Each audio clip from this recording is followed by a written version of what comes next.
O nosso seminário é participativo, ou seja, você tem toda a liberdade de perguntar, de dar uma opinião, tá? Porque nós entendemos que todos nós temos alguma coisa para contribuir, para aprender. Então, você pode perguntar. É claro que a gente não sabe de tudo, a gente não entende tudo. Se você fizer uma pergunta e eu não souber responder, nós temos aqui pastores e obreiros que também podem participar da resposta. E se a gente não souber, nós vamos anotar a pergunta para amanhã, nós podemos estar fazendo a resposta. Às vezes a gente pensa assim, a gente sabe de tudo. Ninguém sabe de tudo. Quem sabe de tudo é o Espírito Santo. É por isso que nós somos totalmente dependentes dele. Então os irmãos podem perguntar. Nesse primeiro momento, até as 8h40, nós vamos fazer um seminário direto. Depois nós vamos fazer uma roda de conversa sobre o tema que nós iremos abordar. Esse tipo de estudo que nós vamos fazer hoje é um estudo que a gente chama ele de estudo unilateral. O que é o estudo unilateral? Normalmente os estudos bíblicos, eles têm vários versículos que você coloca dentro dele. Esse que nós vamos fazer hoje, nós vamos falar de apenas um texto bíblico. Então o estudo unilateral é como você usa apenas um texto bíblico com o tema central de todo o estudo. Então nós não vamos usar outros versículos bíblicos. Nós vamos usar uma exposição bíblica de apenas um texto bíblico. Então nós iremos falar, vamos ver na verdade aqui, são 3 capítulos, né, que nós iremos ler. Só que a mesma história, é o mesmo tema. E dentro desse tema, dentro dessa história que nós iremos ler, nós vamos falar sobre os perigos invisíveis da vida do obreiro. E que perigos invisíveis são esses? Quando nós falamos da vida do obreiro, quando nós falamos sobre obreiros, é bom destacar que todos nós somos obreiros da casa do Senhor. A gente tem um entendimento de igreja de que o obreiro é aquele que tem um cargo eclesiástico, né? Ou seja, você tem membro, que é um participante comum da igreja, que a partir do momento que você é batizado nas águas, você se torna membro da igreja. Antes de você ser batizado nas águas, você tem o nome de congregado. Você não é membro, você é congregado. Você se torna membro a partir do momento em que você batiza nas águas. A partir do momento que você batiza nas águas, você leva o nome de membro. Quando você começa a ter um cargo eclesiástico, né, diácono, operador, presbítero, aí você se torna um obreiro. Só que se a gente for olhar o entendimento da palavra dele, o obreiro é todo aquele que trabalha na obra. Ou seja, é todo aquele que está envolvido na obra do Senhor. Então, todo aquele que está envolvido na obra do Senhor, você é um obreiro. Mesmo que você não receba um cargo eclesiástico. Na igreja primitiva, qual era o simbolismo de você ser um obreiro? Você tinha que ter um dom. E é notório que todo aquele que tem batismo do Espírito Santo, você recebe um dom. Todos nós temos um dom. Só que tem dom que ele é ministerial, tem dom que ele é administrativo e tem dom que é espiritual. Mas todos nós que temos o selo do Espírito Santo, nós temos um dom. Talvez você fale assim, tá, até hoje eu não descobri qual é o meu dom, mas você tem um dom. Se o Espírito Santo está em você, por quê? Porque o dom, ele é o carro-chefe daquilo que o Espírito Santo vai te usar na obra de Deus. Não existe você trabalhar na obra de Deus sem dom. Por quê? Porque a obra de Deus, ela não é uma obra física, ela é uma obra espiritual. Então, quando a própria palavra diz que aquilo que é espiritual, você trata com o que é espiritual. O que é carnal, você trata com o que é carnal. Então, por exemplo, se eu for numa empresa, para eu trabalhar numa empresa, às vezes eu vou precisar fazer um curso. Às vezes eu vou precisar fazer um curso de profissionalizante para eu trabalhar naquela obra, naquela empresa. Quando se trata da obra de Deus, é o Espírito Santo que te capacita. A igreja reconhece a sua capacitação. Como é que a igreja reconhece? Te dando um cargo eclesiástico daquilo que você foi chamado. Então, quem chama é o Espírito Santo. Aquilo que o Espírito Santo chama, a igreja vai capacitar. É um perigo você capacitar alguém que o Espírito Santo não chamou. Ou você capacita porque gosta da pessoa, aí eu olhei para a cara da Tati, você da Tati, vou tacar um cargo de missionária dela, porque eu gostei dela, ou um exemplo, né? O Bruno e a Juliana são os maiores dizimistas da igreja, eu quero deixar eles aqui, vou tacar eles como presbítero, e ela começa a dizer, é um erro, porque você está atribuindo algo que não te pertence. E quem chama é o Senhor Jesus. É o Espírito Santo que escolhe. Ele que direciona e a igreja acolhe aquilo que ele direciona. Então, quando nós nos tornamos obreiros da casa do Senhor, obreiros da obra do Senhor, nós vamos enfrentar alguns perigos que são visíveis. Mas o mais perigoso é os perigos que são invisíveis. E que perigos invisíveis são esses? Eles podem ser espirituais, ou eles podem ser materiais, porém você não trata ele como um perigo. Mas ele vai se tornar um perigo para a sua chamada. Todas as vezes que o inimigo se levanta contra você, ele não se levanta contra você, ele se levanta contra aquilo que Deus te deu. Então o interesse do inimigo de nos tirar do caminho do Senhor é porque a gente, fora dos caminhos do Senhor, nós não nos tornamos aquilo que o Senhor nos chamou. Então o inimigo, ele não tem interesse na minha carne. Ele não tem interesse na sua carne. Ele faz a pessoa beber, ele faz a pessoa pecar, porque o salário do pecado é a morte. O interesse do inimigo é a sua alma. É a sua. Então esse perigo invisível, que muitas das vezes nós não vemos claramente, é ele que tem tragado a vida dos obreiros de hoje em dia. E aí nós iremos ver aqui três situações de perigos invisíveis que eu e você podemos passar. Eu quero pedir para você abrir a sua Bíblia, que é o texto que nós iremos ler, em Atos capítulo 20, Atos 21. Mas para você entender Atos 21, nós vamos ler Atos 20. E nós vamos ficar em cima dessa história. Atos 21.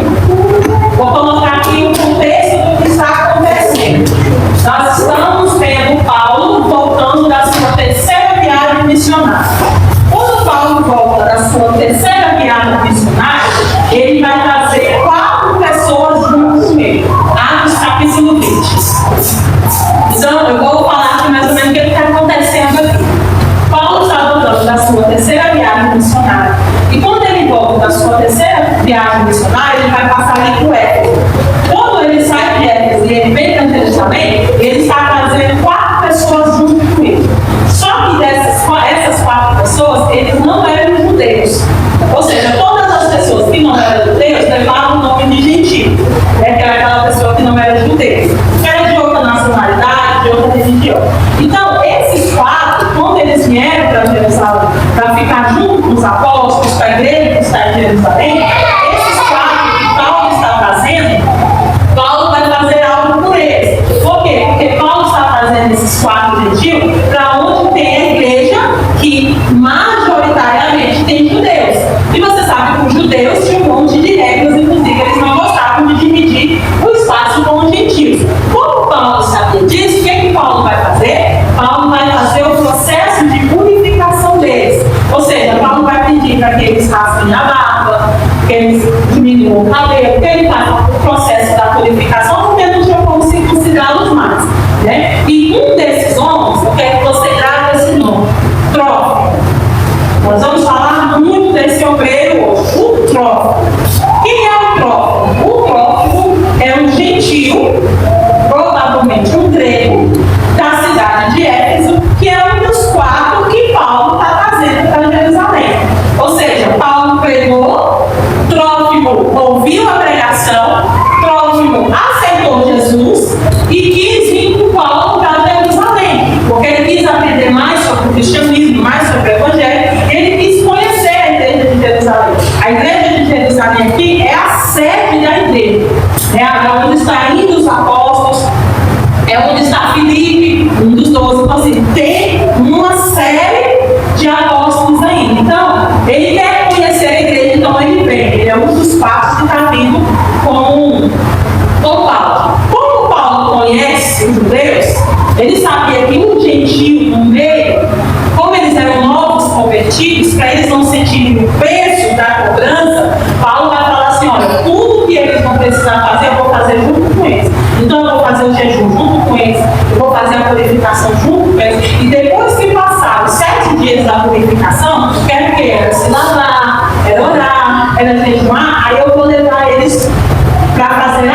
depois que passar por esse processo. Irmão, guarde essa informação.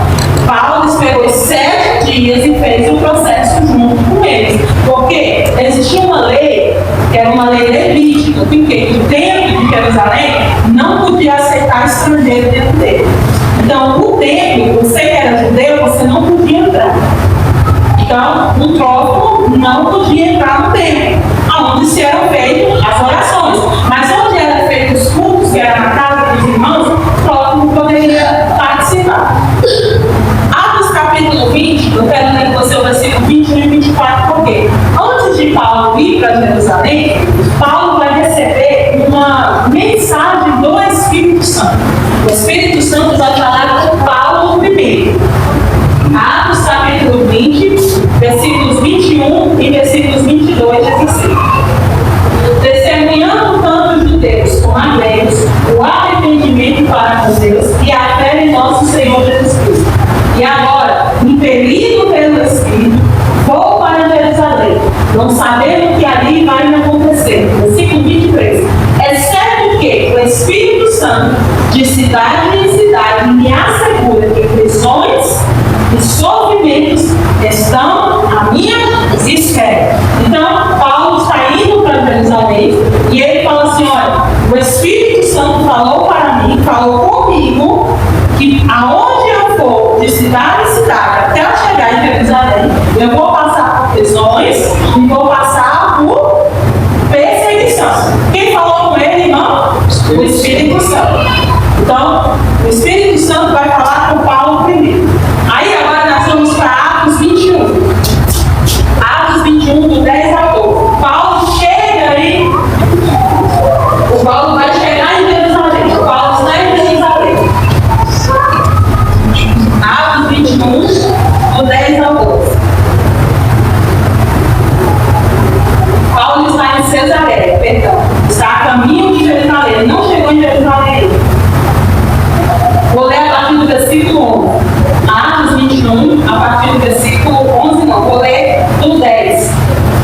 Diz assim: demorando-nos ali alguns dias, veio da Judeia um profeta chamado Ágabo, que aproximando-se de nós, pegou o cinto de Paulo e amarrando com ele os próprios pés e mãos declarou: assim diz o Espírito Santo, é isto que os judeus em Jerusalém farão ao dono desse cinto, para entregá-lo nas mãos do gentio. Quando ouvimos essas palavras, tanto nós como daquele lugar rogamos a Paulo que não fosse a Jerusalém. Mas ele respondeu: o que estão fazendo ao chorar assim e passou meu coração? Pois estou pronto, não só para ser preso, mas até para morrer em Jerusalém pelo nome do Senhor Jesus.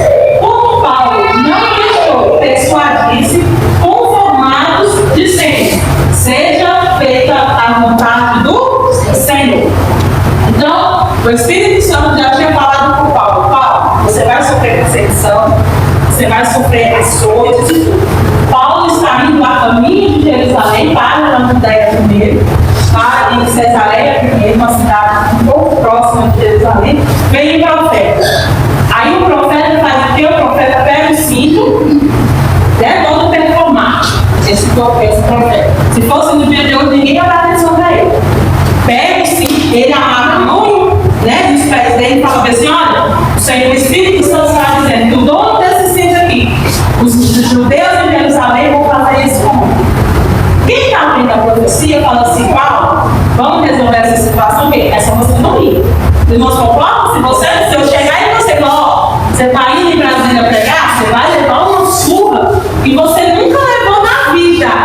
Qual é a primeira atitude que você vai fazer? Não vamos. Cancela o que tem para fazer, entendeu? E nós não vamos. Só que Paulo falou: não, eu vou.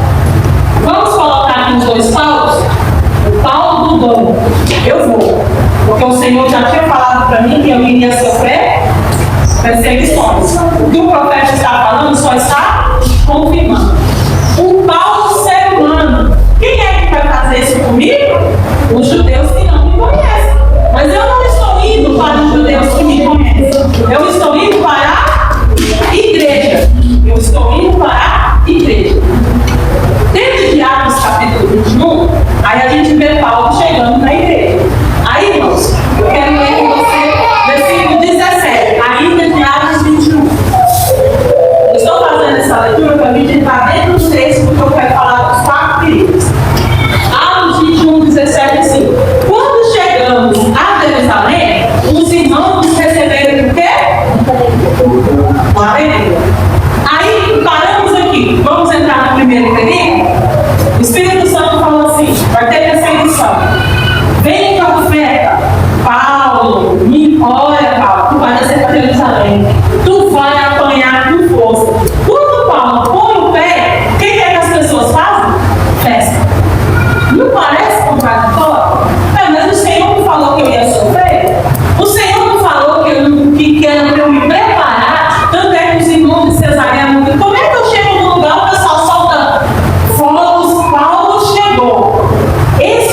Porque às vezes o Senhor separa pessoas para a obra e a gente, com o nosso imediatismo, a gente já quer jogar a pessoa para aí. A gente não espera o tempo de Deus. E dentro da obra de Deus, o imediatismo, a pressa, e muitas das vezes o momento faz você não ligar com o Espírito Santo está te falando. Porque vamos falar a verdade, Paulo está pensando que vai receber o quê? Porque o Espírito Santo falou que, olha, vai ter recepção.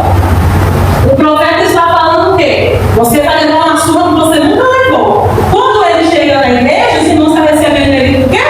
Com alegria. E por causa de muitas das vezes do nosso imediatismo, a gente pode pegar a profecia do água para falar, água não é profeta. Porque a água começa, né? Por causa do nosso imediatismo, aquilo que é de Deus a gente fala que não é. E o que não é de Deus a gente, ó, abraça. Por causa do quê? Do imediatismo. É agora, é na minha hora, é no meu relógio, eu vou fazer agora. Deus não está mandando fazer, mas eu vou fazer porque Deus está com pressa. Deus não tem pressa. Deus tem pressa na obra, não em você. Deus tem pressa para a obra dele, você ser feito. Ele tem pressa em mim e você. Por quê? Porque Deus não foi imaturo na obra. Porque Ele sabe que a sua imaturidade pode machucar. Então, quando a igreja recebe com alegria, todo mundo fala assim, mas até os açoites, né? Até as porradas que a gente ia receber, a igreja está fazendo festa, a igreja está. Um dos períodos muito grandes que a igreja sofre hoje é o imediatismo. Se Deus falou segunda, ele tem que cumprir sexta-feira. Porque se ele não cumprir sexta-feira, eu não acredito mais. O Senhor tem que fazer hoje, porque se ele não fizer hoje, amanhã eu não creio mais. Então, esse imediatismo, ele tem que tirar até as pessoas amadurecerem. Porque cada um de nós temos um tempo de amadurecimento dentro da obra do Senhor. E muitas das vezes o tempo que eu levei não é o tempo que o meu irmão vai levar. E a gente não pode cobrar, né, irmão? Eu, em 3 anos, eu já pregava, eu já fazia isso, eu já fazia aquilo, eu também tenho que fazer. Não, eu com 10 anos de frente, eu já estava dirigindo igreja, você já está sentado no banco. Nossa, mas eu já fiz isso, já fiz aquilo, já fiz aquilo. Você ainda nem começou. Então, essa cobrança, ele se torna um período invisível, por quê? Porque tem árvore, ela vai crescer rápido. Tem gente que o ministério dele vai pegar fogo. E tem pessoas que vai demorar. E como é que eu sei o tempo de um e o tempo de outro? É o Espírito Santo, não é eu e você.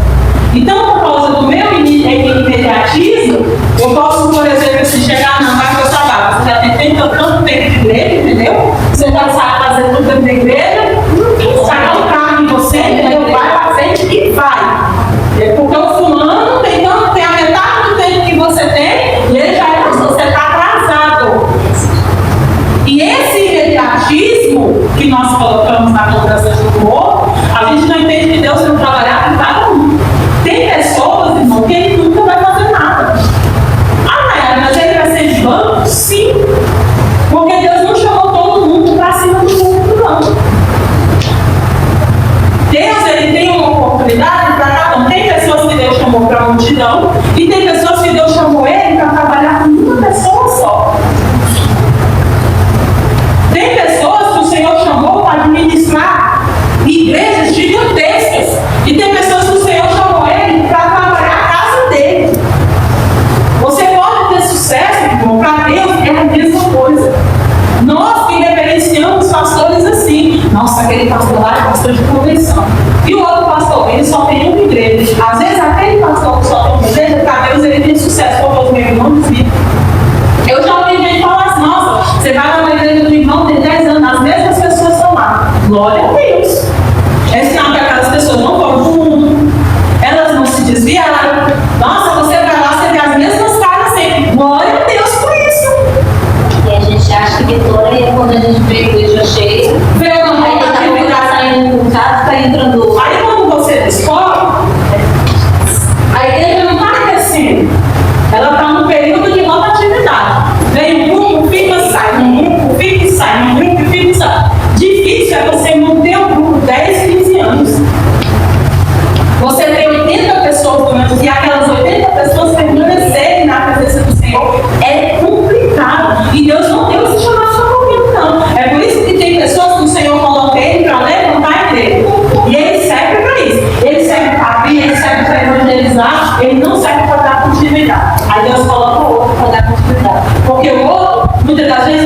para evangelizar, mas ele serve para quê? Para discipular. É bíblico isso. Pedro falou assim: olha, nós não podemos parar a nossa obra para alimentar o filho, então nós vamos levantar um grupo que vai fazer isso. Eles poderiam fazer isso? Poderiam, mas ele falou assim: mas aí nós vamos largar o que nós estamos fazendo. Então, dentro da casa do Senhor, tem um grupo que vai fazer uma coisa, tem um grupo que vai fazer outra, tem pessoas que não vai fazer nada aqui dentro, vai fazer lá fora. É Deus, irmão, que vai nos moldar a isso. E esse imediatismo nosso, ele é um perigo invisível que dentro da igreja brasileira tem matado ministérios. Por quê? Porque a pessoa quer ver crescimento logo, ele quer ver reação logo. Você quer uma coisa? Deus chega para você e fala assim: cuidado nos lugares aonde você anda. Você fala, aí você toma cuidado na primeira semana. Você viu que não aconteceu nada? Ninguém morreu, entendeu? Ninguém te traiu, você faz o quê? Ninguém morreu. Eu contei uma história para cá, acho que ela vai se lembrar. Tinha um irmão na igreja, então uma coisa que a irmã Nelita ia, ele queria ir. Aí a irmã Nelita foi lá e falou assim: irmão, você não vai na sua obra na casa da pessoa. Não, mas eu vou porque eu falei que eu ia, porque a oração era onde? A oração era na casa da cunhada dele.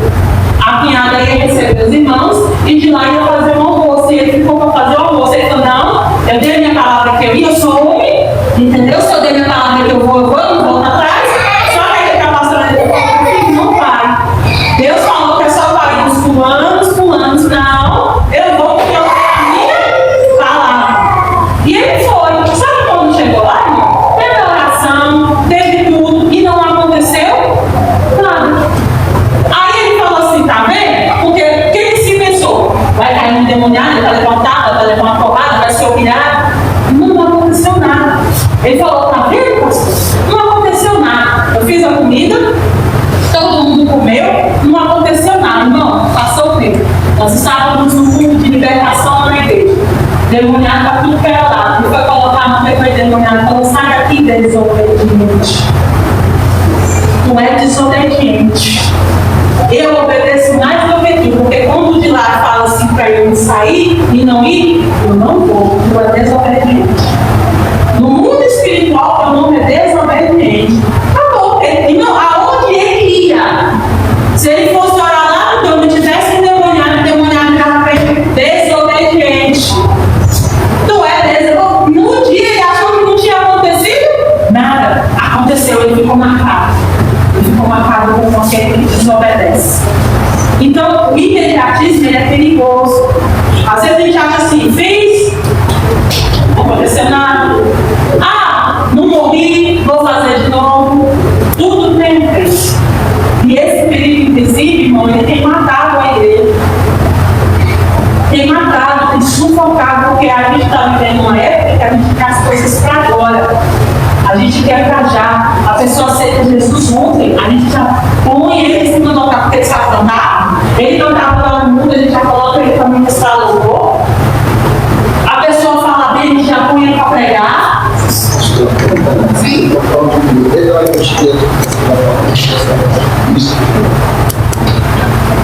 isso também não é qualquer coisa, né? Ou seja, não é você simplesmente, vamos lá, coloca ele ali. Não, só assim.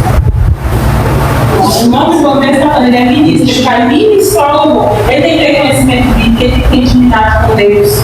Não é saber cantar. Tem pessoas que ele não sabe louvar na afinação e ele sabe ministrar louvor. Ele sabe por quê? Porque a vontade de Deus é diferente. Então, esse imediatismo nós estamos vendo aí hoje. Tem meninos aí com 12, 13 anos que eles estouram na internet, saem convidando ele para os congressos, daqui a pouco o menino cai porque ele é um adolescente, ele não tem um preparo, ele não tem um apoio, o que ele faz? O fulano está voltando, aí já esquece do menino. Ou seja, imediatismo. Continuando aí.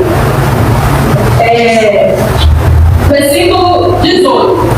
De Atos 21, 18 diz assim: no dia seguinte, Paulo foi conosco entre o braço com Tiago e todos os presbíteros se reuniram. E tendo saudade, contou em detalhes do que Deus tinha feito entre os gentios com o seu ministério. Aí Paulo começou a pregar na igreja de Jerusalém contando, olha, na viagem, o Senhor fez isso, o menino caiu, né? Eu orei, o menino ressuscitou através do Espírito Santo e tal. Aí, eu quero começar a ler com vocês, a partir do versículo. Deixa eu ver aqui.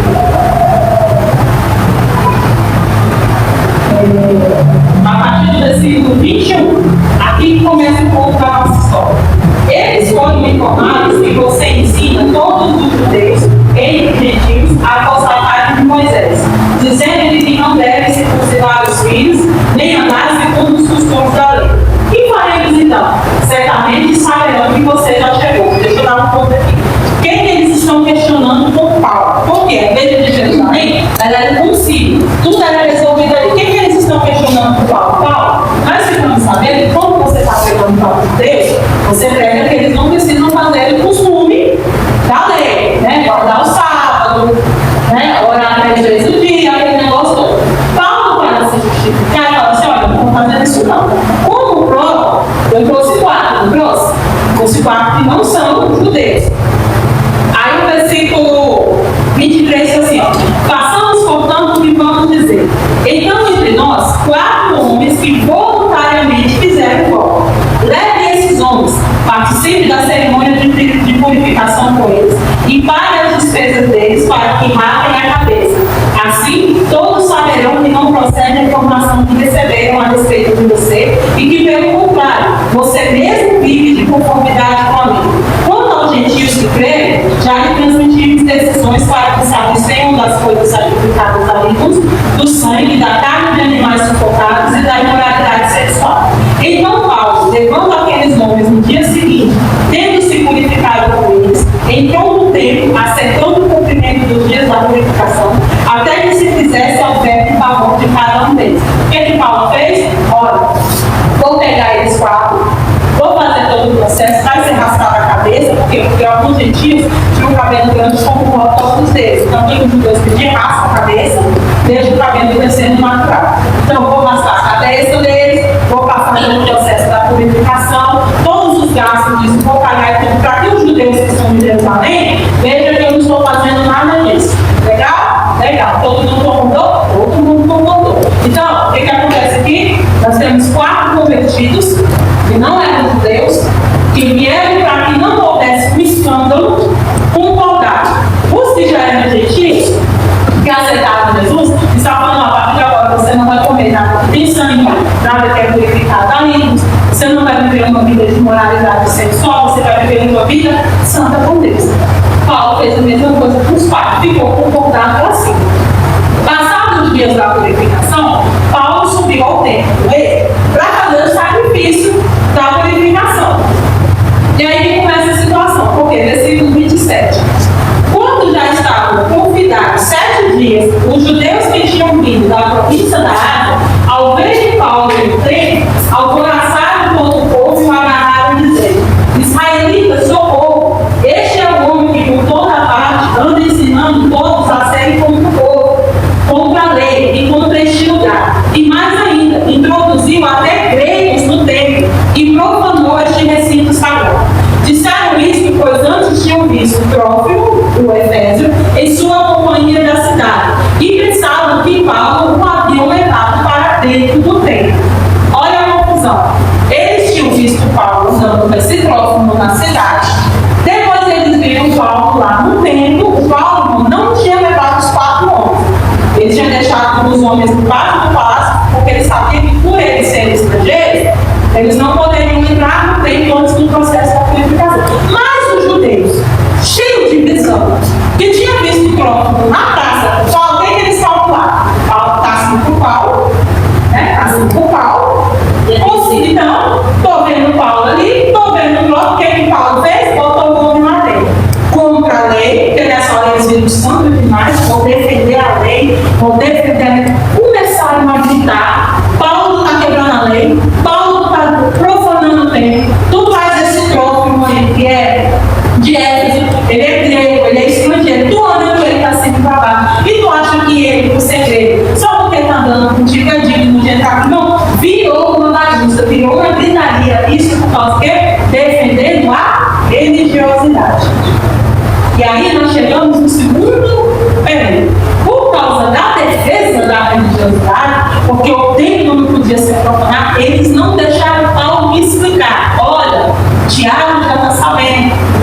Os presbíteros de Jerusalém já estão sabendo que eu trouxe esses homens comigo na terceira viagem, que eles rasparam a cabeça, que eles estão passando pelo processo da purificação. Eu estou vindo aqui para pagar o sacrifício por eles, porque o sacrifício tinha que ser pago, porque eles não podem entrar. Alguém perguntou? Não, já saíram gritando, tu fez, tu falou, e aqui é o perigo. Porque por causa que estão defendendo o tempo, eles estão pegando o trófimo, que é o novo convertido, que aceitou ter a cabeça raspada, o trófimo que aceitou passar por um processo de purificação, não quiseram ouvir o que o trófimo tinha para dizer, não deixaram o trófimo abrir a boca para dizer, olha, eu estou aqui, mas eu não entrei no tempo, porque eles não quiseram perguntar. Eles foram porque eles estavam vendo. E porque eles estavam vendo, eles presumiram que Paulo fez aquilo. E porque eles presumiram que Paulo fez aquilo, para eles defenderem o tempo, eles fizeram nada. E isso, irmão, é um dos maiores perigos que nós temos no dia de hoje. A gente para defender a igreja, a gente para defender a igreja, a gente para defender uma placa, a gente controla no carro. Porque trófimo não anda com a conta região, vai escandalizar a nossa igreja.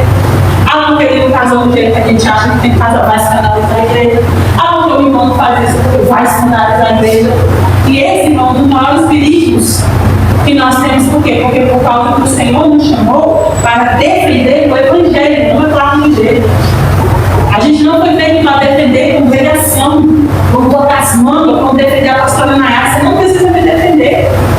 Ah, vamos defender o padrinho. Quem defende o padrinho é o Senhor, irmãos. Mas muitas das vezes, porque a gente acha que estão certos para defender, a gente não sabe a história toda, a gente não sabe o que aconteceu com o trono, a gente não senta para perguntar, porque a religiosidade não deixa perguntar. Você sabia que quem é religioso não pergunta? Ele afirma. Se ele vê o pastor Paulo aqui, ó, no bar, conversando com o Maranhão, ele não chega assim, pastor Paulo, eu vi o senhor conversando com o meu. Não, eu vi o pastor Paulo bebendo com o Maranhão. O senhor está ruim.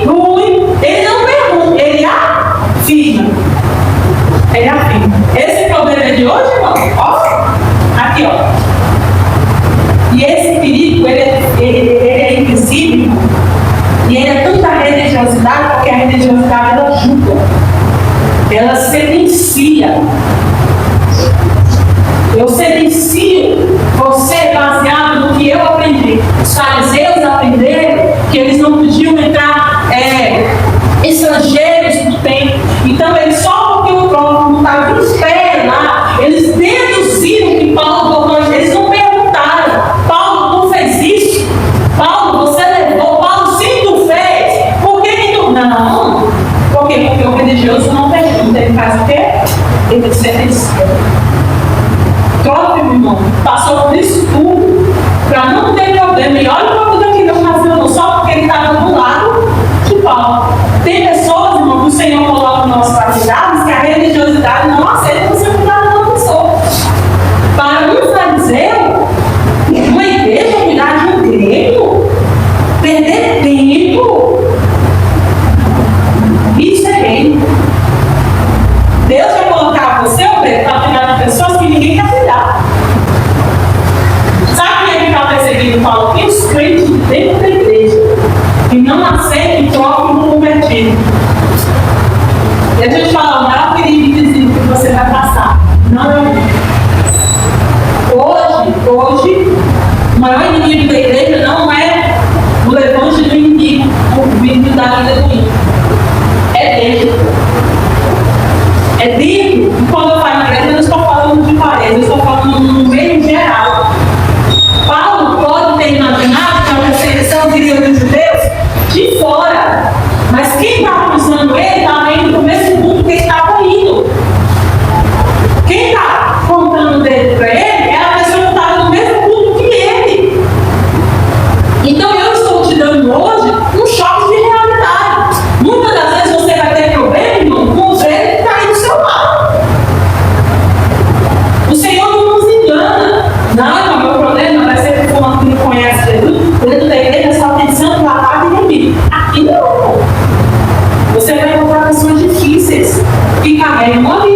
E por que eu estou falando isso? Para você não desistir.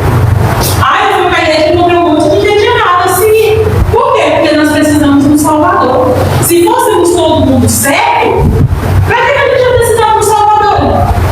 Se eu e o pastor Paulo fôssemos perfeitos, a gente não ia estar aqui não. Porque não existe pastor perfeito, não existe um pastor certo, não existe um pastor correto. A Bíblia fala que só tem um que é assim. E não está nem meu nome, nem o do Paulo, nem o do Paulo Lima. Está falando assim, Jesus, ele é o pastor perfeito. Quando nós atribuímos a nós o título do pastor correto, olha para mim, deixa eu ser seu espelho, não, deixa eu ser seu espelho, não, porque eu sou falha como você. Às vezes eu tenho mais falha do que você. Nós somos carentes da misericórdia de Deus. Eu estou em pé, eu tenho que tomar cuidado para que não caia, que nem você. E ai de nós, irmão, se nós não vigiarmos. E ai de nós, se nós não cuidarmos. Paulo achou que os judeus que iam dar problema eram de fora. Os judeus que estavam gritando eram de dentro. Vamos ver o que os judeus fizeram com ele? A partir do versículo 30. Toda a cidade ficou em grande alvoroço, e o povo veio correndo. Agarraram Paulo e o arrastaram para fora do templo, e imediatamente as portas foram fechadas. Procurando eles matá-lo, chegou ao conhecimento do comandante das tropas romanas, e toda Jerusalém estava no quadro. Então eles, levando logo os soldados e centuriões, correu para o meio do povo. Ao verem chegar o comandante e os soldados, pararam de espancar Paulo. Então, o que Paulo recebeu? Levou uns muros dentro do templo. Tiraram Paulo de dentro do templo, porque dentro do templo não pode ter irmãos. Olha que coisa linda, eles respeitavam o templo. Paulo, mas não vamos te matar aqui dentro, não. Lá fora, aí levou lá para fora, e ó. Eu sou preso, mas a minha mão não. Aqui dentro não, mas lá fora, ó.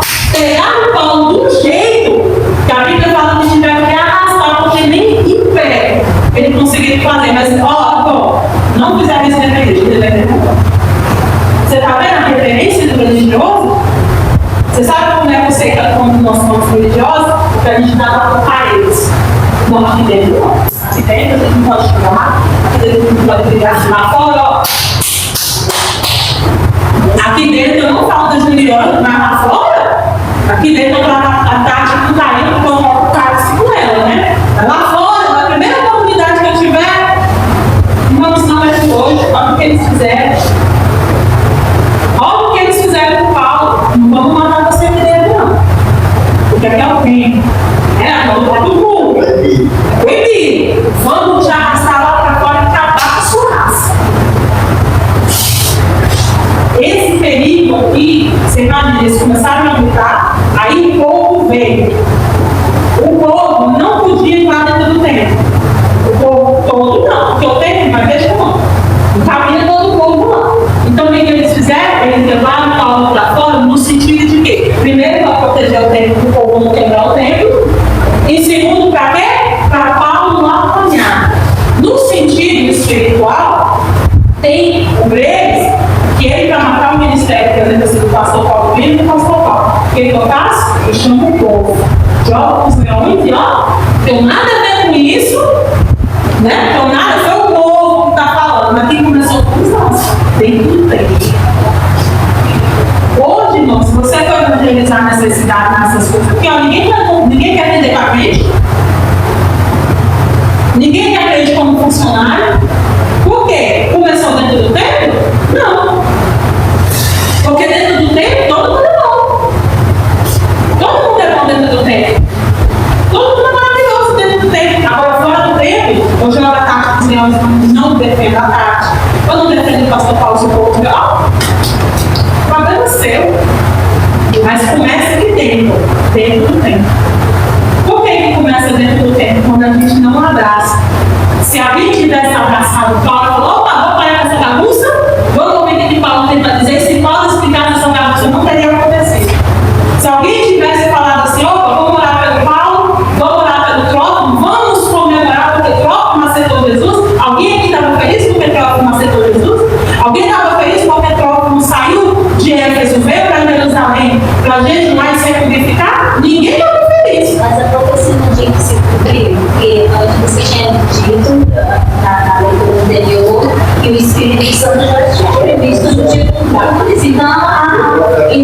É isso que a Bíblia diz. O escândalo acontece. Ai de quem por ele acontece. Ai de quem por ele acontece. Paulo, o seu natural, não, ele iria imaginar que o Espírito Santo estava dizendo assim: Paulo, tu vai levar a maior surra da tua vida. Não vai ser fora, porque às vezes, irmão, quando a gente fala assim, tu vai ser traído, tu pensa em quem? Lá fora, tu pensa no fulano, você não pensa na pessoa que está do seu lado. Você pensa justamente naquele que não gosta de você, naquele que não fala mal de você. Exatamente. Você nunca vai imaginar. E outra coisa, você nunca vai imaginar que o ponto da briga é por causa do próximo. Fala assim, próximo, meu Deus, olha uma cidade, irmão. Arrumou uma briga do tamanho do mundo, porque Paulo fosse alguém convertido. Só que o convertido não anda como o judeu anda. O convertido não participa das festas que o judeu participa. E dentro disso é um absurdo. É a mesma coisa de nós ganharmos alguém para Jesus. Vou contar aqui o caso, não vou falar o nome da igreja, logicamente, mas eu fiquei sabendo do caso que a irmã me contou, que a igreja dela ganhou uma menina para Jesus, e depois que ganhou uma menina, ficou todo mundo feliz: ah, ganhou uma menina para Jesus. Descobriu que a menina era lésbica, porque ela era casada com uma mulher. O que ela fez? Vamos para a igreja comigo. E aí vinha um casal para a igreja. Não.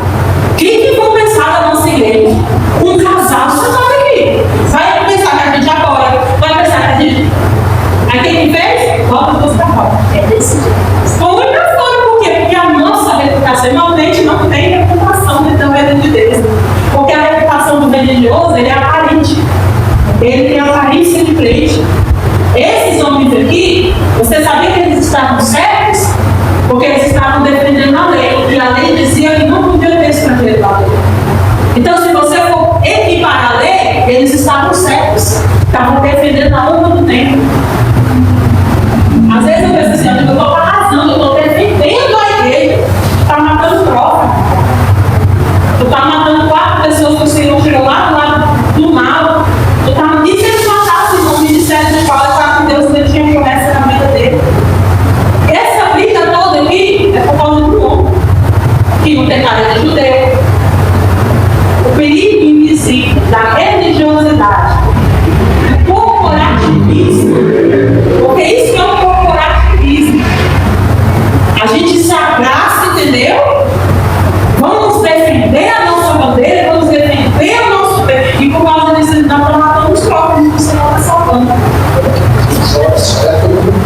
É só um cuidado. Ninguém dos fariseus, dos saduceus, estavam corretos.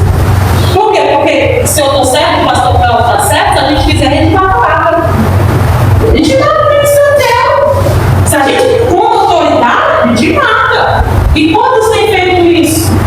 Levanta um profeta para chamar a atenção, galera, que hoje ninguém quer ser chamado a atenção. Olha o que o Senhor fez com Paulo. Irmão, vamos falar a verdade? Quem é o Paulo aqui? O homem foi no terceiro céu, precisava do profeta chegar. E outra coisa, o profeta não falou com Paulo.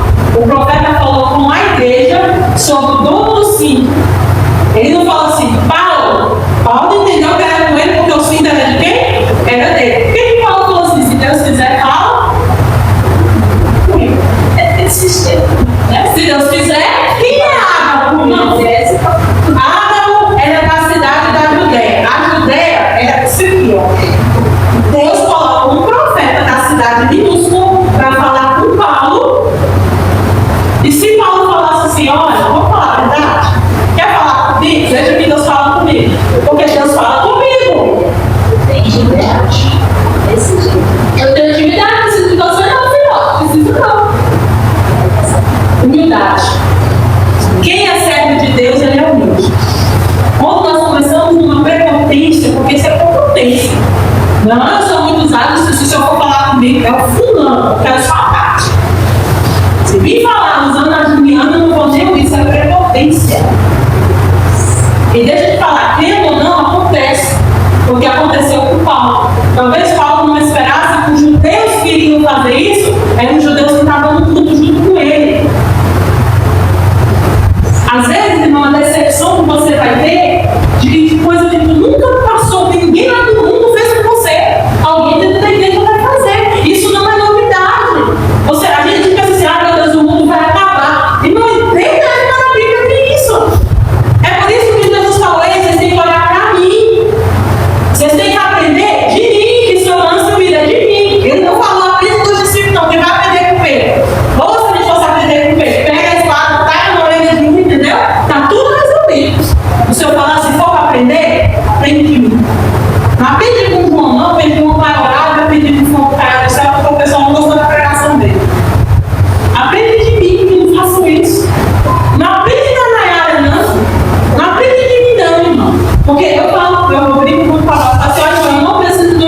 Olha para o Senhor, tem foco nele.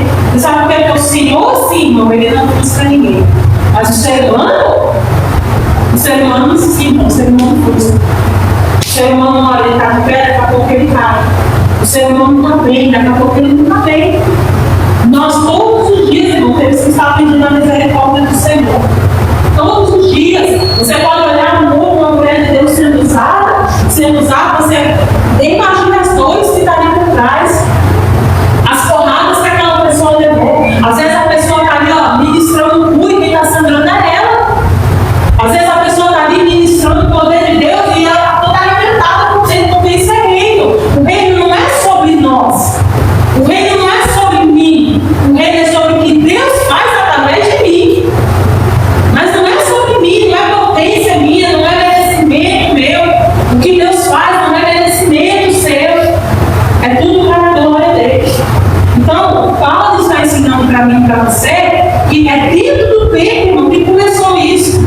Por causa de quê? Porque tem alguém convertido que eu achei que a pessoa não é convertida e não merecia estar ali dentro.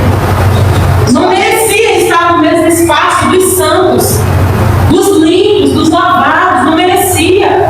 E porque eles acharam que não merecia, ele consultou todo o povo para fazer essa culpa. E eu e você temos que ter cuidado com isso. Porque se for por merecimento, nem eu nem tu. Mas a religiosidade faz isso. A religiosidade é um dos maiores perigos invisíveis. Porque a religiosidade te ensina que se você jejuar, você mereceu. Se você subir no monte, você mereceu. Você recebeu aquela bênção porque você pagou o preço. Você recebeu aquela vitória porque você orou. Isso é o merecimento que a religiosidade te dá. Você merece porque você é uma boa pessoa. Você merece porque você é um bom ovelho. Você merece ser consagrado porque você faz bom exemplo. Quando nós começamos a refletir, você sabia que muito do que nós aprendemos, irmão, é religiosidade, não é bíblico? Você quer ver um exemplo assim, minucioso? Isso eu posso falar porque eu vivi um grupo de religiosidade, de merecimento, é de por que estamos aqui. É por que estou fazendo isso. Eu faço isso porque eu quero que as pessoas vejam. Eu arrumei a igreja hoje porque eu quero que todo mundo veja que a igreja está arrumada. Porque a casa do Senhor tem que estar arrumada.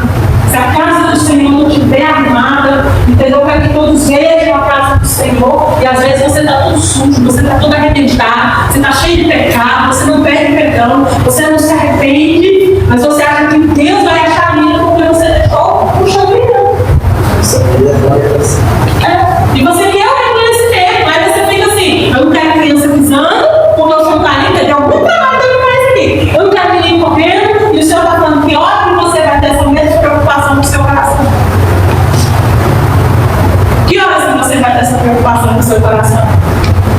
Porque eu era assim, irmão, quando eu era zeladora da igreja, eu entrava no meu quarto estava assim, até o assim. Quando era a minha vez de ir para a igreja, eu me estava tão tempo assim, ó. Então eu tinha casa de falar, a irmã limpa, eu limpei, limpa o negócio dele, eu deixava tudo brilhando. Porque eu tinha prazer das pessoas falarem assim, sempre que alguém limpa a igreja, né? Eu tinha prazer de ouvir aquilo ali. Você não recebeu algum elogio, né? Lógico, eu queria, se não me elogiasse, então eu mostrava assim, tá vendo aí como é que tá cheiroso a igreja? Né? Tá cheiroso, né? Eu comprei um desinfetante, tá cheiroso. Você sabe o que é isso? Restício de religiosidade. E a gente não tem esse mesmo cuidado com o nosso coração. Se o meu coração tá cheiroso pra ti, porque ele não habita em paredes. Não, quando eu aprendi isso, pra mim isso foi libertador, né? Eu não quero saber o que você fez com o chão. Eu quero saber o seu coração, o seu pensamento. Está limpo? Está cheiroso para Deus? As suas mãos estão limpas? Porque isso aqui, irmãos, se eu contratar uma empresa, eles limpam isso aqui e me deixam brilhando.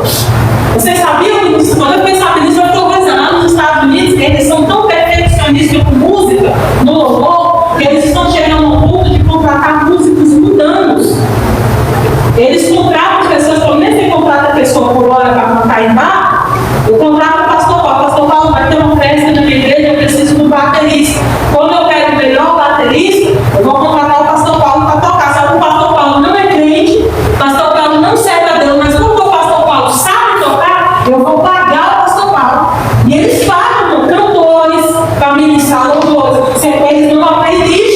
o cantor aprende o hino e vai no culto de domingo para louvar.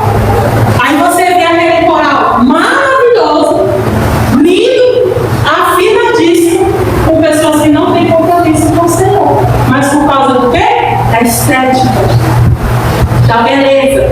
Mas ele não põe a Tati para louvar. Ele não põe a Juliana para louvar, porque a Juliana não tem aquela voz, a Tati não tem aquela voz. Elas são servas do Senhor, mas não servem para a estética. Porque você sabe o que Paulo podia fazer? Não, peraí, a briga por causa do trono? Leva o trono embora, entendeu? Ou então finjo que não conheço. Não é finjo que eu adoro, finge que não conheço. Dá um de, né? Sonso, finge que não te conheço. Paulo falou assim, vou até o fim. Sabe o que você Questionamento, pastor, muito sério, de Deus hoje, numa situação realmente, ele vai tirar o dedo da terra. Hoje, estou falando hoje nas igrejas que hoje a gente vê, nas pessoas que a gente convive, é assim, primeiro você que se pide, não é assim desse jeito? E aí, vou terminar. Vocês estão entendendo, irmãos? Versículo 34. Na multidão, uns gritavam uma coisa, ainda dentro do capítulo 21.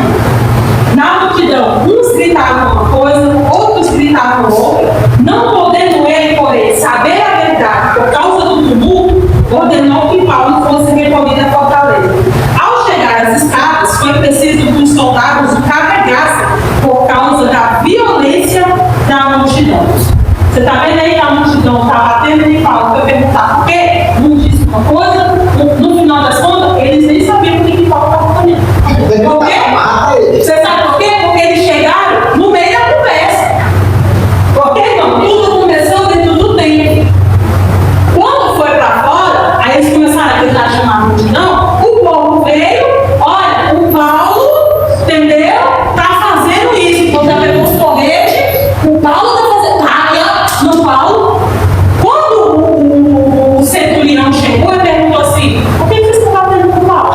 Então, qual foi o motivo? Pois é, porque mesmo que nós estamos batendo no Paulo, nem sabia por que estava batendo no Paulo. Aí os outros batem fazer uma diferença. Mas Não é assim, hoje não é assim. desse jeito, constante. Hoje não é assim. Eu pego, faço aula no Ministério da Tarde, bem sem visão, porque isso só faz quem não tem visão. Irmão, é por isso que eu falo, dom é essencial dentro da casa do Senhor. Você sabe por quê? Porque isso só aconteceu porque não tinha pessoas com dom lá dentro. Porque se tivesse alguém para levantar, opa, o próprio não está aqui, foi Deus que salvou. O Senhor me salvou.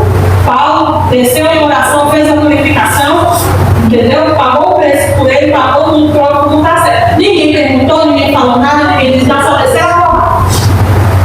É por isso que é necessário. E o terceiro perigo invisível é esse. O terceiro perigo invisível é esse. Pergunte ao Espírito Santo, não vá para o povo está dizendo. Pergunte ao Espírito Santo, quem é próprio, não vá pelo que o povo está dizendo. Melhor você perguntar ao Espírito Santo, quem é próprio? O próprio não está liberto mesmo? Porque se ele estiver liberto, o que a lei dizia? A lei dizia que o estrangeiro não podia entrar. Porém, se o estrangeiro abrisse mão dos seus ídolos e raspasse a sua cabeça e passasse pela purificação e entregasse a sua primeira oferta ao templo, era lhe dado o direito de entrar no templo. Ele não tinha passado por tudo isso, então ele tinha o direito de entrar. Mas alguém perguntou? Alguém viu a hora do prólogo raspou a cabeça? Ah, porque só quem viu foi Paulo. Alguém viu na hora que o prólogo fez o jejum das 6 horas da tarde? Não viu. É por isso que nós temos que perguntar para o Espírito Santo. O Espírito Santo, o Senhor tem algo com a Juliana? O Espírito Santo, o Senhor tem plano na vida da Juliana? Tem. Tem? Ah, então ela pode. Então, o tempo é dela. A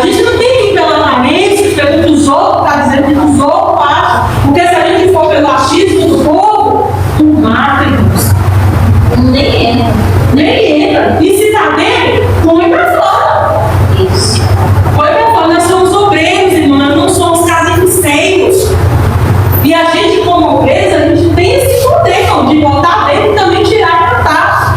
Olha o que esses homens estavam fazendo. Paulo fez, então, uma grande pregação. Era por isso que Paulo preferia pregar para os gentios do que pregar para os judeus, irmãos. Ele preferia estar lá no meio dos gregos, do pessoal da Ásia Menor, do que estar dentro de Jerusalém, porque o povo de Jerusalém era um povo religioso. Era um povo que, eles falam assim, gostamos das coisas certinhas. Viu essa coisa? Ele fala, aqui não der certo, aqui na linha, aqui eu assim, é tudo aqui. É? Cuidado porque essa sua linha você mata, pronto. Porque, irmão, se não tem espaço para o Espírito Santo habitar na vida dos gentios, quem que era os gentios? Eram pessoas que os judeus falavam que não mereciam. Então, aí você sabe o que acontece? Acontece uma seletividade. O que é a seletividade? Eu acho que o Paulo merece. Porque o Paulo é legal, porque o Paulo é meu amigo. Mas é isso, o Senhor, que você é uma pessoa que eu não gosto, que desce assim, ó. Não, essa não é essa. Estava passando na data desse dia para o maior evento de meio, e eu vou falar um pouco sobre essa manhã, porque eu vou encerrar, que a gente vai terminar nesse texto amanhã, tá? Nós vamos usar esse texto nesse doido. Eu vou encerrar aqui falando um pouco do que eu vou falar amanhã. O maior exemplo do que é reino, que amanhã nós vamos passar a visão do reino, é a mesa da ceia que Jesus fez. Jesus chamou os 12. Vamos combinar? Vamos falar aqui, eu sou um empresário. Eu tenho 12 vagas. Eu tenho 12 vagas para preencher. Para sentar na mesa comigo. 12.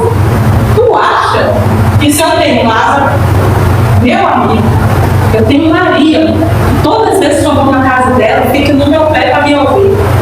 Eu tenho Nicodemos, que lá não está fazendo de madrugada para vir conversar comigo. Tu acha que eu vou dar nada para Judas, que não vai ser liberto, que não vai se arrepender e que ainda vai me trair? E Pedro que negou ele 3 vezes. Eu vou dar vaga para Pedro? Eu vou dar vaga para Tiago, que vai sair gritando com todo mundo? Fala para mim se tu faria isso se tu tivesse 12 vagas. E fora. Você faria isso? Não, seja sincero, tu faria isso? Tu tem 12 vagas. Tu vai dar a vaga para um homem que não vai se libertar, que desde a fundação do mundo está dizendo que ele era perdido. Por que tu não deu essa vaga para Lázaro? Lázaro era teu amigo. Por que tu não deu a vaga para Zaqueu, que te reconheceu e falou, a partir de hoje eu não faço mais? Por que tu não deu a vaga para ele? Tu vai dar a vaga para Judas? Explica isso para mim na visão terrena, se você tem jeito. Explica na visão terrena, se dentro das igrejas existe hoje. A gente tem uma vaga para pastor, a gente quer o mais lindo, o melhor, o que estudou mais. Aí vem Jesus e fala assim, eu não vou dar vaga para ele, eu vou dar vaga para fulano. Fulano não. Fulano não gosta de mim, fulano não merece, fulano não foi puto, eu não vejo ele aqui, ele não participa das coisas que eu faço, mas a mesa é do Senhor. É por isso que fala, o meu reino chegará a vós. Não é o vosso reino chegará a mim, não. O meu reino, com as minhas regras, com a minha visão, chegará a vós. E é doído o religioso, que é santo, que não erra, que não peca, que é limpo, saber que ele vai para Judas. Dói, irmão, o religioso, saber que o cálice também é de Judas. Dói saber que para você que nunca grita com ninguém, você que é certo, que você que tem o amor de todo mundo, tu tem que sentar do lado de João. E por causa disso os outros gostam da pregação da boca. Como é que pode o reino ser desse jeito? Como é que Jesus faz isso, irmão? É por isso que eu falo, dentro da mesa do Senhor não cabe a religiosidade. Porque a religiosidade não deixa isso explicar. Porque para o religioso que acha que merece, Judas não tem que ter lugar, Pedro não tem que ter lugar, Pedro é explosivo, Pedro gosta de resolver as coisas cortando a orelha dos outros. Ele não sabe que o Pedro lá na frente vai ser um dos maiores pregadores do mundo. Isso, olhando, já os irmãos, parece ser uma coisa tão pequena, mas causa a divisão da igreja. Causa. Você sabe por quê, irmãos? Porque nós voltamos para o primeiro ponto, o imediatismo. Irmão, esses homens, que nós vamos falar sobre isso, eles ficaram 3 anos viverem com Jesus. Eles nunca viram Jesus fazer nada do que eles fizeram. 3 anos e meio. E eles não foram viver isso por completo. Porque eles poderiam já começar pregando, ganhando multidões. Eles só começaram a fazer isso depois que Jesus não estava nem com eles mais. E quando eles estavam com Jesus, Jesus não deixava nem eles jejuar. Sabia que eles não jejuaram? Tanto é que o discípulo de João falava assim: os teus não jejuam? Não desce no óleo, não? Porque Jesus não era irmão religioso. Jesus falou: eles estão com noivo. Vai chegar uma hora, eles vão precisar. Vai chegar uma hora que eles vão precisar fazer jejum. Mas quando eles precisarem, eles vão saber fazer. Agora eles não precisam, porque eles não tinham amadurecimento para fazer. É reino, é bíblico. Os perigos invisíveis que é o imediatismo, é a religiosidade, que é o julgamento sem visão, ele hoje, irmão, pode estar dentro de mim, dentro de você. Ele pode estar enraizados dentro da igreja. Tem muita coisa que nós aprendemos dentro da igreja que te prende, que não foi a Bíblia que te ensina. Não é a Bíblia que te ensina. Não é o reino do Senhor que te ensina. E é isso que eu quero que você seja liberto disso hoje. Porque isso é um perigo invisível. Ele mata no ministério, ele mata a sua comunhão com o Senhor. Ele faz você pegar Paulo e te chamar. Trófimo, eu creio que vocês nunca ouviram falar do nome dele. Mas olha a história. Como é que Trófimo acabou? Não. Livro de 2 Timóteo, eu pedi para vocês abrirem para a gente encerrar. 2 Timóteo, versículo 4, versículo 5. Nós vamos fazer uma pequena roda de conversa. Eu vou me sentar, vou pedir para o Miguel, e lá na minha mãe falar para trazer o café, se a pastora também você traz um cafezinho para os irmãos. 2 Timóteo, capítulo 4, versículo 20. Esse é um dos personagens que nós vamos fazer estudos sobre pessoas que a gente quase não ouve falar. Trófimo é. E o nome dele significa aquele que é saudável. Aquele que é nutrido. 2 Timóteo, capítulo 4, versículo 20. Diz assim: Erasto ficou em Corinto. Quanto a Trófimo, deixei o doente em Mileto. Aqui, Trófimo só aparece 2 vezes na Bíblia. Primeiro, no versículo que lemos, de Atos, quando ele estava convertido. E agora, no final do ministério de Paulo, Paulo encontra com Trófimo e deixa Trófimo o quê? Doente. A minha pergunta é, irmãos, como é que Paulo faz isso com o homem? Paulo curou pessoas que... Olha em cima pra mim, meu bem, por favor. Tá. É que ela falou que o café vai ficar devendo e ela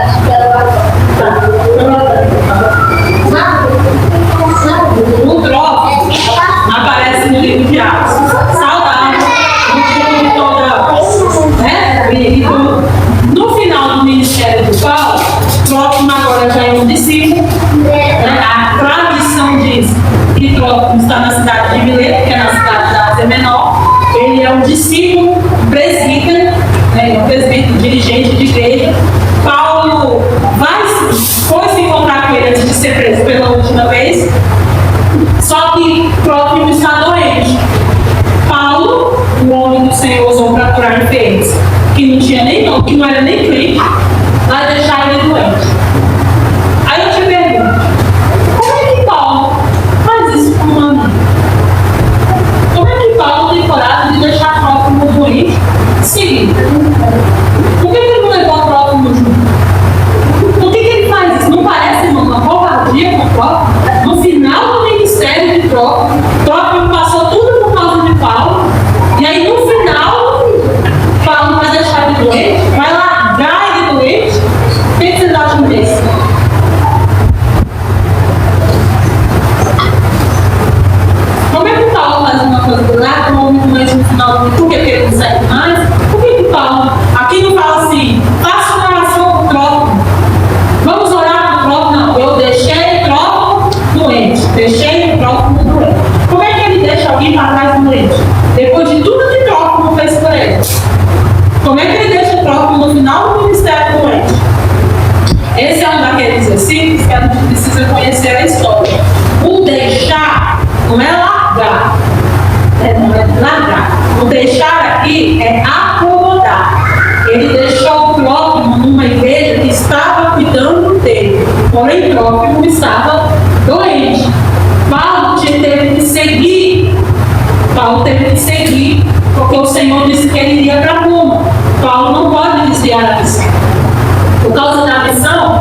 peso de que você tem que abraçar todo mundo.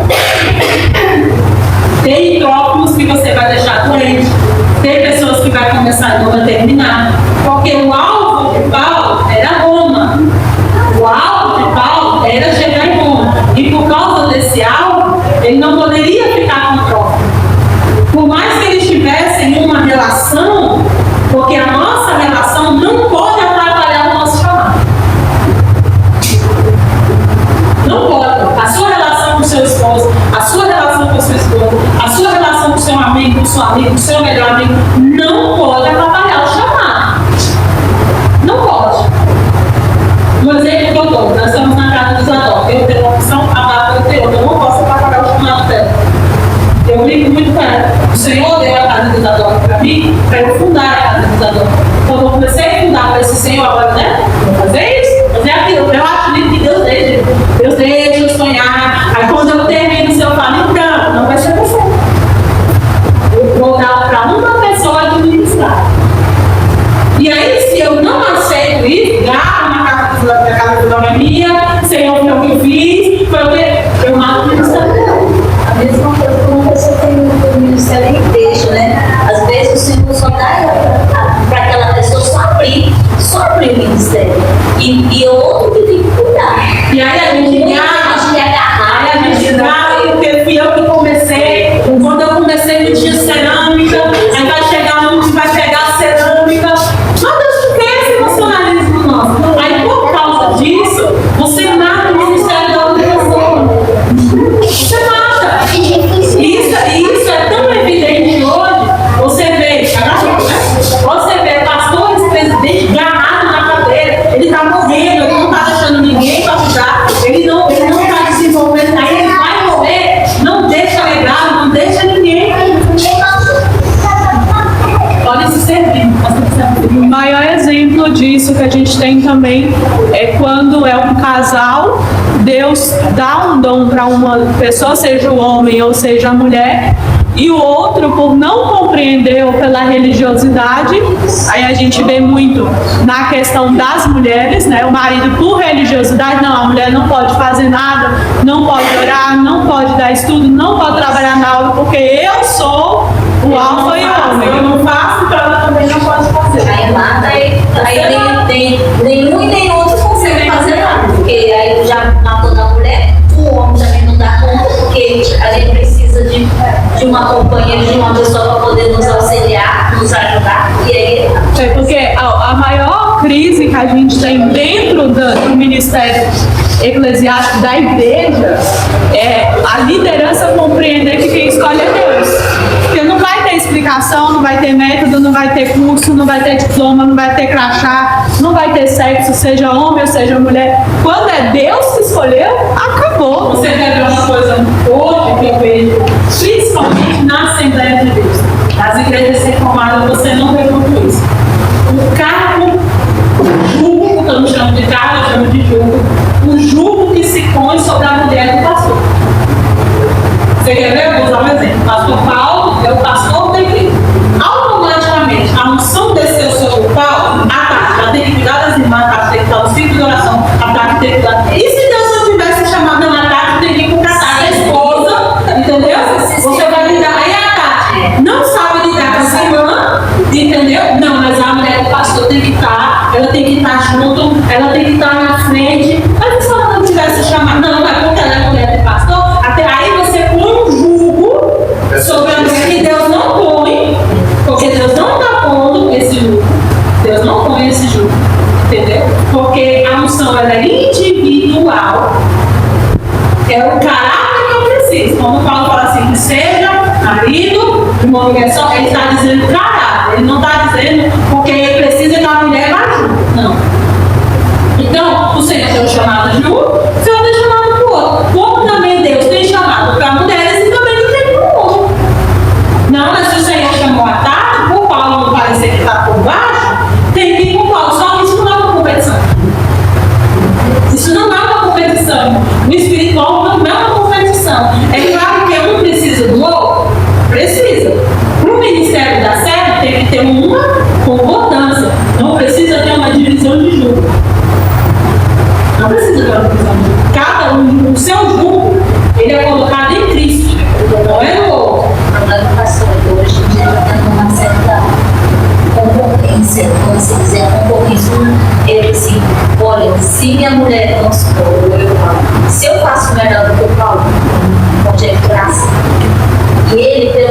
machismo dele, por ele ser o sacerdote da casa, não aceita que eu faça melhor do que ele. Ele quer sempre derrubar aquilo. Eu estou falando ajeitando, né? Ele quer sempre derrubar aquilo que, para mim, está fluindo no amor. Mas aí vem o lado do machismo, a parte da arrogância. É porque, na verdade, não existe uma visão de reino. O que a visão de reino faz? Se nós temos uma mesma visão, teremos a mesma visão, não teremos os mesmos atributos. Então, quer dizer, todos nós aqui temos uma mesma visão. Não quer dizer que teremos os mesmos dons, os mesmos atributos. Porém, a nossa visão é a mesma. Por a nossa visão ser a mesma, a gente quer o mesmo resultado, que são almas. Então, se o resultado é almas, não importa se foi eu, se foi a Bárbara, se foi você, se foi a Juliana. O importante é que a alma veio e aceitou a Jesus. Isso é sucesso. Quando isso ocorre, por exemplo, assim, vamos dizer que o Senhor usou o Bruno. Deus usou o Bruno de uma maneira extraordinária, pessoas aceitaram a Jesus. Aí eu vi no outro grupo, preguei e ninguém aceitou a Jesus. Eu odiei o Bruno, porque o Bruno tomou os holofotes. Então eu tenho que ficar feliz. Eu tenho que ficar feliz. Por que aconteceu com o próprio? O próprio está doente. Por que você acha que Paulo soltou essa informação assim para Timóteo? Então, assim, escrevi, deixei assim no ar. Não, porque Timóteo está numa cidade perto, próximo. Então, o que ele pensou? Eu vou falar para Timóteo porque eu não posso ir, mas Timóteo pode. Então, olha a humildade de Paulo. Eu não posso fazer, mas o Paulo pode. Então, eu vou pedir para o Paulo. Não, eu vou sozinho, eu vou todo mundo. Aí você sabe que aqui, se Paulo pensa isso, troca o Paulo. Morre doente, mas eu não mando outra pessoa lá. Eu prefiro deixar o próximo definhar, mas se eu não for, eu não tenho a humildade de pensar assim, eu não posso ir, mas a Juliana pode. A Juliana pode fazer. Eu não posso ministrar, a Tati pode. Eu não posso dirigir o culto, eu vou dar para o Bruno dirigir, ele pode.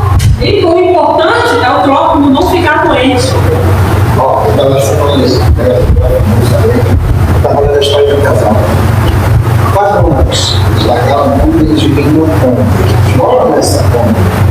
Eles vão de cidade em cidade fazendo obra. Sabe assim? Irmão, procura na igreja mais próxima.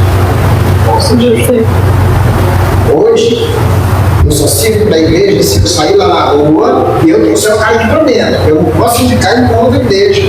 A Bárbara não pode. Você está enchendo uma palha de outra pessoa. A Bárbara não pode ali encontrar alguém ali. Aí eu tava falando, não, mas eu moro lá no Friburgo. Não, mas Eu te busco, mas eu tenho que eu pago Uber para você vir aqui, mas não deixa você lá. aqui. Isso é errado, gente. Algum irmão tem alguma pergunta? Quer fazer alguma colocação? Tá online? Pergunta se alguém quer fazer uma pergunta aí. Quem quiser fazer, pode perguntar, a gente tem 5 minutos. Sobre amanhã, nós vamos dar continuidade dentro desse tema, tá? Dentro desse texto, porque esse texto é muito rico, esse de Atos 20, 21 e 22, essa parte dentro dele. Só que amanhã nós vamos falar sobre a visão de Deus. Então eu quero passar aí para vocês uma atividade para você trazer amanhã. Você vai escrever no papel, ou você não precisa escrever no papel, porque eu vou dar a oportunidade para cada um falar um pouquinho. Tá? Eu quero que vocês expliquem para mim a sua visão de reino sobre você. O que você acrescenta dentro do reino de Deus? Eu não estou falando de igreja. Dentro da igreja eu sei que não. Eu estou falando de uma visão de reino de Deus. Você acha que dentro do reino de Deus, o que você agrega? Você agrega o quê? Eu gosto de cantar, eu gosto de louvar, eu gosto de não sei fazer nada, mas qualquer coisa que tiver para mim fazer, eu faço. Tenho disponibilidade, tenho curiosidade, tenho vontade de aprender. O que você agrega? Porque dentro do reino de Deus, porque quando o Senhor nos chama para isso, ok? Ele tem um propósito. Ele não te chamou por te chamar, ele te chamou dentro de um propósito. Aí a minha pergunta é: qual é este propósito? Aí você vai escrever no papel, você vai pensar, você vai ter todo dia para você refletir. E amanhã eu quero ouvir de você qual é a sua visão de reino acerca de você. E para hoje, eu quero te fazer uma pergunta.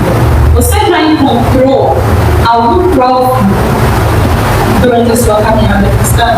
Alguma pessoa que, ou você já foi essa pessoa, de que a sua conversão criou todo esse problema? Você já viu alguma situação parecida com essa, de que nós falamos hoje, por causa de uma pessoa, às vezes não está vestida como a gente acha que tem que estar vestida, ou porque a gente acha que aquela pessoa não merece, e por causa disso, uma igreja simplesmente virar as costas porque aquela pessoa não está enquadrada. Você já viveu algo, já viu uma experiência como essa? Você viu como isso é comum? Como isso é de hoje, mas não é de hoje, isso já aconteceu? A minha pergunta é, por que continua acontecendo?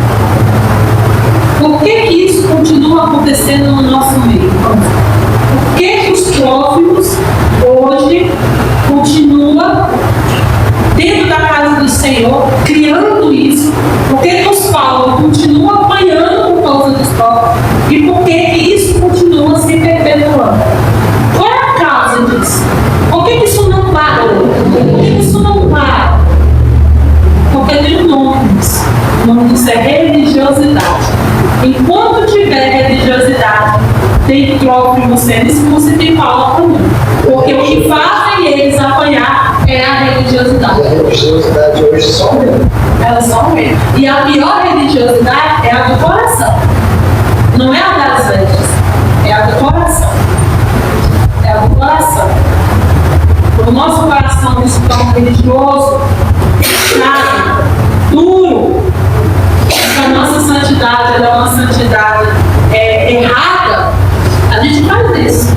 A gente pega aquilo que Deus libertou e fala que não merece, que não está pronto, que não é isso, ele não merece, ele não é digno de estar no nosso meio. E aí quem apoia o próximo, porque quem tem visão de Deus, apoia. Então você que tem visão de Deus, você que sabe o que Deus escolhe, e quem Deus usa, você vai apoiar. Porque a multidão não tem visão de Deus. Quem tem visão de Deus apoia. Quem tem visão de Deus, ele apoia. Você vai apoiar, porque você vai apoiar coisa que o povo está dando nas costas. Você apoia. Quem tem dom, quem tem chamado, quem tem a unção do Senhor, você vai apoiar. Porque o povo não tem visão. O povo não tem essa visão que você que tem a visão de Deus. Mas não abra mão. Não abra mão. Não abra mão. Porque hoje as pessoas estão abrindo mão. Estão fingindo que não está ouvindo, estão fingindo que não está vendo, que o próprio está sendo escorraçado. Seja escorraçado junto com ele. Eu vou encerrar contando uma experiência. Lá na igreja uma vez, nós ganhamos um jovem para Jesus. O nome dele era Renato. Nós ganhamos o Renato para Jesus. O Renato, ele era cantor de base. Como é que nós ganhamos o Renato para Jesus? Nós juntamos os jovens da nossa igreja com os jovens da igreja presbiteriana. Era até o Marcelo Buiu, que estava na frente. Nós fizemos um evangelismo meia-noite. Então, ali na praça, que era essa época mesmo, ali tinha Pickles, tinha Berson Duga, a praça era no meio, ali, né, que a igreja católica, a praça era no meio, e tinha os floreiros, que tinha negócio de lona, tinha essas coisas. Então, ali, eu acho que a Pickles é ali onde fica a Alteca, era por ali, né? Era por ali. E aí, ele sempre contratava pessoas para cantar, e fazer show ao vivo, né? E esse Renato estava lá. E aí o jovem saiu fazendo a nação. Entrava no lanchonete, entrava em bar, fazia evangelismo e pregava para família. E eu ficava com o grupo, porque como eu era de menor, eu não podia ir. Eu tinha há uns 12, 13 anos. Então, quem tinha essa idade não descia. Só descia quem tinha 17, 18, 19, 20 e poucos anos. Descia com o Buiú e com os jovens maiores da igreja. Então eles desciam descia para fazer oração. A gente que era mais novo, a gente ficava no grupo da intercessão. Quem era no grupo da intercessão? Nós ficávamos na igreja, orando, até eles voltarem. Então, assim, eles desciam para fazer evangelismo. Enquanto eles estavam fazendo evangelismo, nós estávamos orando. A gente só parava de orar quando eles voltavam. Aí a gente fazia encerramento, orava, encerrava o evangelismo. Então, como ficava muito tarde, porque assim, eles desciam 11 horas da noite. Então, eles voltavam 3 da manhã. Então, a gente dormia na igreja para sair, não, porque ninguém ia sair 3 horas da manhã para cá. Então, essa era a nossa vigília dos jovens. Então, eu ficava no grupo que orava na igreja. E os jovens desceram. No que os jovens desceram, passaram nessas pipas. E ganharam esse rapaz para Jesus. Ele estava fazendo show ao vivo. O pessoal passou evangelizando. Ele ouviu o evangelismo. Ele parou de cantar. E tudo se emocionou. Aceitou Jesus. Fez a confissão ali e voltou para fazer o show. Voltou para fazer o negócio que o rapaz chamou. E aí ele continuou cantando e tudo e tal. Os jovens voltaram. Sabe quando os jovens voltaram? Os jovens falaram para ele: olha, quando você terminar o seu show, sobe que nós estamos lá na igreja. Já era o endereço, ele era aqui atrás do teu colégio militar. Eu falei: nós vamos estar lá, a porta vai estar fechada, mas você pode bater pra gente ir. Aí ele terminou, subiu o violão, porque ele tinha feito o show. Ele subiu. No que ele subiu, aí o jovem já tinha falado: ó, a gente foi lá, o jovem foi, não sei o que, qual hora ele vai lá até ele? E ele foi. Aí a gente abriu, ele entrou, ele sentou com a gente, nós conversamos e tudo, nós voltamos. E no que nós estávamos tocando, ele acompanhou no violão. E ele chorava, ele contou a história dele, tudo. Mas só coisa que só Deus faz. Até o dia amanhecer. O dia amanheceu, nós fomos para casa, todos felizes e inocentes, achando que todo mundo ia ficar feliz, porque nós ganhamos uma vida para o Senhor, porque Ele foi a única pessoa que tinha aceitado Jesus nesse evangelismo. E a gente, inocente na vida, como Paulo, vamos levar próximo do templo, vamos apresentar. Se nós falarem que vocês pegaram um bêbado que aceitou Jesus, trouxe ele para a igreja, deixou ele cantar, e se ele estupra as meninas que estão aqui dentro? E se ele rouba os instrumentos? Entendeu? Ele não está liberto para estar no meio de vocês. Resultado, fomos repreendidos. Não fomos mais autorizados a fazer esse evangelismo, só quem ficou fazendo evangelismo foi o Buiu. Eu contei a história do Buiu, o Buiu pegou o Renato, levou o Renato para lá, o Renato é crente lá até hoje. O Renato é crente até hoje, ministro de louvor, escreve hinos, hoje já é casado, tem filho e tudo. Mas tá lá, aí eu te pergunto, irmãos, aonde foi que está a cabeça da igreja que não viu o milagre da conversão? Porque ele estava de bermuda. Como é que vocês deixam ele entrar aqui dentro da igreja de bermuda? Porque o certo era ter mandado ele para casa e tomado um banho, porque ele chegou aqui cheirando a cerveja. Mas quando nós chegamos lá, ele estava bebendo. Quando ele aceitou Jesus, o que ele voltou a fazer o show? Ele parou de beber. Mas ele ainda ficou com cheiro do que ele estava, mas ele não estava bêbado, ele estava consciente. Mas Ele usou o violão que ele deu lá. violão que ele estava cantando a música. Não pode. Não pode uma coisa dessa. Resultado, ele queria ir para a igreja. Como é que a gente fala uma coisa dessa? Para ele não ouvir isso, nós falamos para o Buiu levou para lá. Renato acredita até hoje. Aí a pergunta é: o que ele ensinou? Aí, irmãos, a nossa religiosidade não merece, não pode. Se não